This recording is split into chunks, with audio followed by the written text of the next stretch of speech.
First, we're going to talk about the Muslim ban, right? Because it happened, right? So, this was so that was at when Boston was that in Boston, right?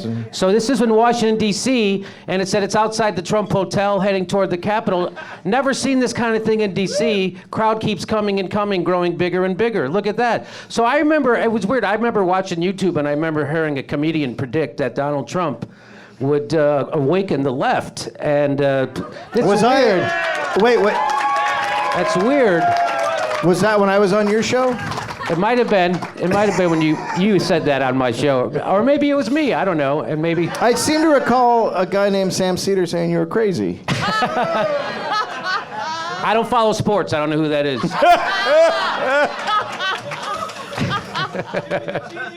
Thank you so much. So here's another one, by the way. This is in Seattle. Hey, this was last night. So I just wanted to Dump chump, it says right there. So I just Shit want was going down in Seattle. People were getting arrested at the airport in Seattle. It was gnarly in Seattle. So Michael, you know why? Because they got the legal weed up there. Everything's gnarly up there. So. That's right. So get this. So Michael Moore tweeted this out. It said, to our Muslim neighbors in the world, I and tens of millions of others are so very sorry. The majority of Americans did not vote for this man. And then I responded, but totally cool with bombing the shit out of you for the last 8 years, though. Right. Yeah. And that wasn't aimed at Michael Moore. Michael Moore, I'm sure, was protesting all the horrible shit that Obama did. I'm hoping he did. I'm sure he did. And he didn't? I would imagine he didn't. He didn't? Well, anyway, I meant that as us as a country that we're okay, and I didn't. Because remember how shitty we are, though. So under Barack Obama, we bombed the shit out of those countries, and as soon as Trump goes, hey, we shouldn't let those people in, people are like, are you a maniac? What kind of a monster bombs people and then doesn't let them in? Barack bombed them and then let them in. Some. Turns out he didn't. We're going to get to that. But let's remember how horrible of an administration we had. What kind of warmongers? There's no anti-war party in America. There's there isn't. None. There's two parties. There's two parties of war. There is one, the Democratic Socialists of America. That's the only anti-war party. Well, yes. The Greens. Of course, the Greens. Of course, the Greens. That's why I voted Green.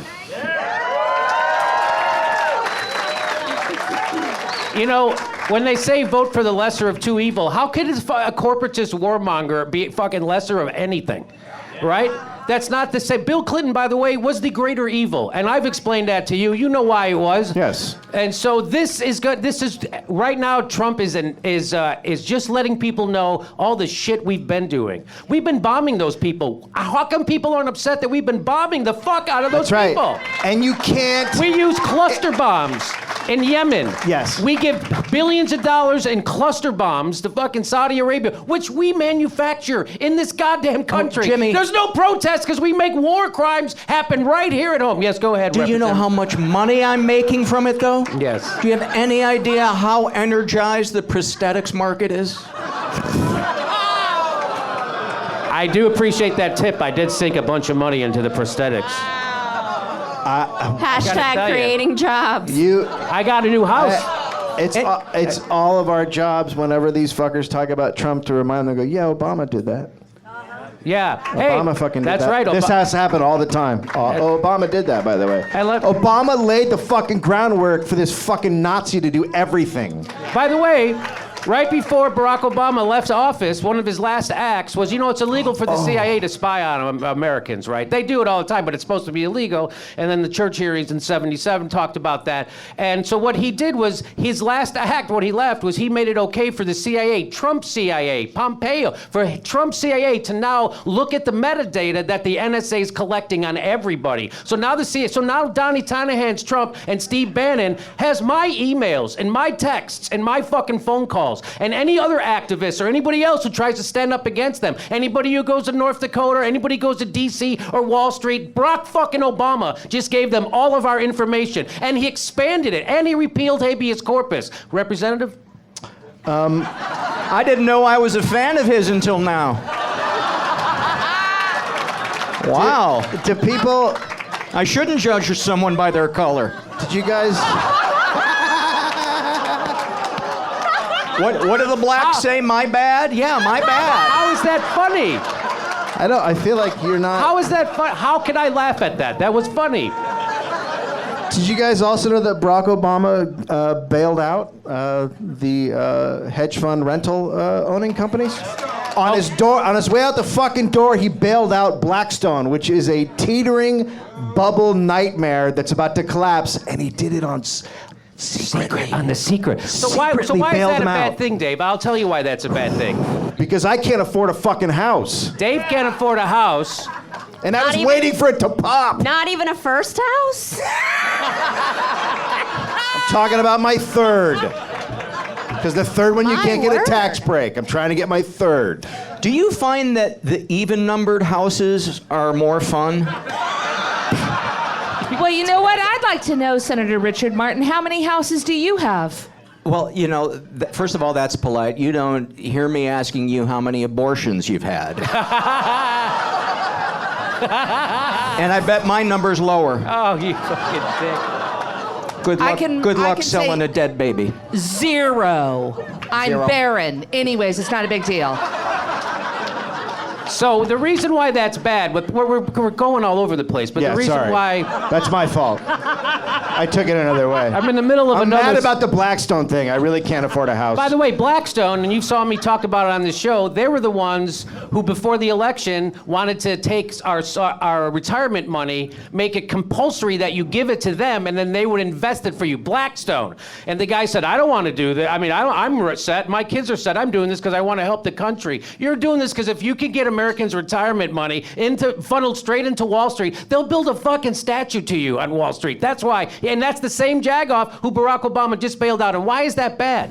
That's bad because they were taking all the houses that were foreclosed on, they bought them, turned them into rentals. Turns out you can't run rentals like that. That are all over the place by one centralized company. So they couldn't keep them up. They start lowering their value. They're falling apart. They're falling apart. Barack comes and bails them out. What does that mean? That means that practice is going to keep going and artificial. So why are our rents artificially high? That's why. Why are our housing prices artificially high in Los Angeles? That's why. Because private equity jagoffs are buying up bulk properties, and Barack Obama's bail them out when they go tits up. And that creates a barrier to the entry-level first-time home buyer. It keeps the prices artificially high. Plus, they're called Blackstone! It's the most evil name ever! It is scary. You know, I just need clarification. Is tits up a bad thing? It is if you're in water. Got it. Yes. So let's remember. Now let's remember what this segment is about. We're talking about the Muslim ban. Remember this? Remember that joke? Remember that joke? Yep. We went to that joke.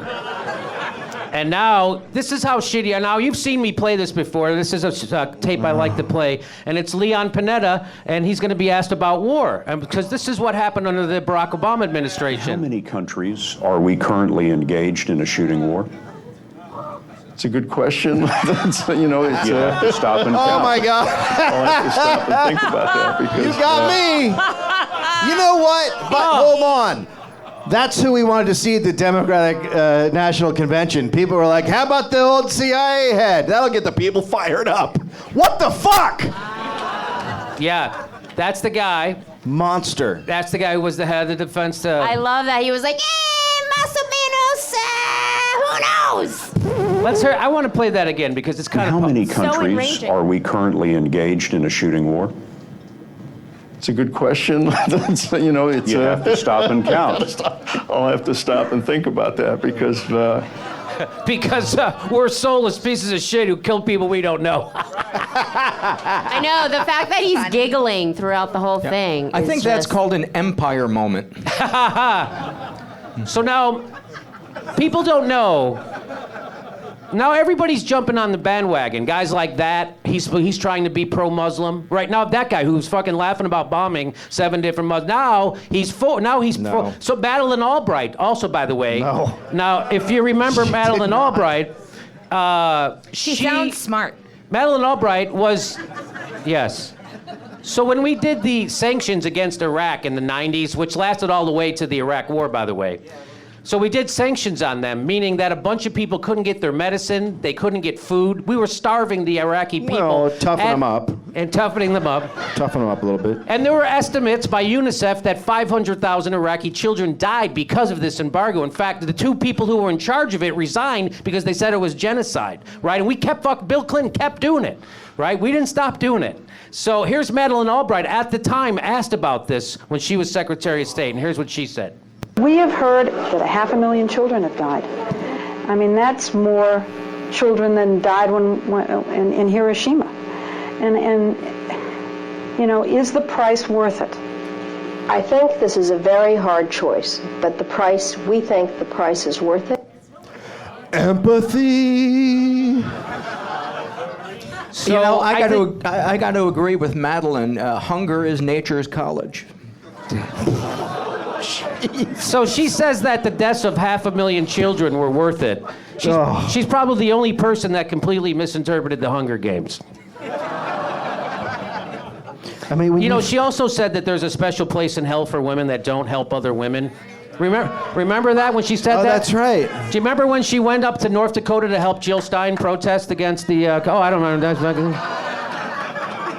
Remember that time she went to help Jill Stein when she was strapped to a chair for 8 hours? Remember? I don't fucking remember her helping her do that. But this, if they don't think that this doesn't seep in, and then when you play ads for fucking 6 months of kids sitting in front of a TV saying you don't want them to talk about Donald Trump, if they don't think this isn't in people's unconscious, they're out of their fucking minds. Right. So now here, thank you, Dave, for that poignant moment. Now, this is her today. So in 96, she was okay with killing 500,000 kids because it's worth it. But today, look, I was raised Catholic. Oh my God. First of all, she was raised Catholic. There's a group that's always looking out for kids, am I right? Oh!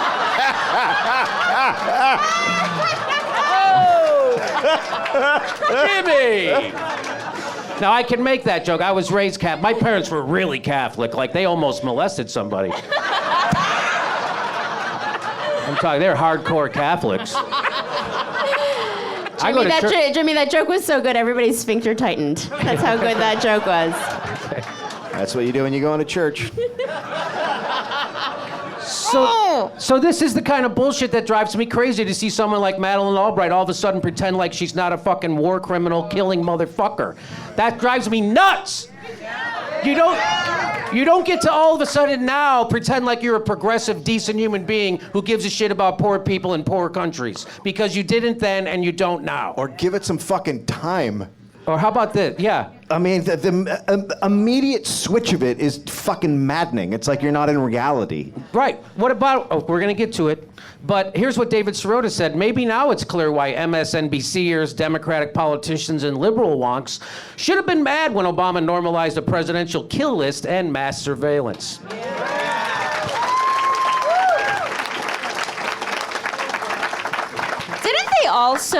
Wasn't it Obama that got rid of the filibuster for cabinet positions? Wasn't that him? Harry Reid did that? But that was it during Obama's presidency? Yes. That's why we're fucking with Rex Tillerson and Jeff fucking Sessions now. We can't even stop these motherfuckers. Don't judge them until you've golfed with them.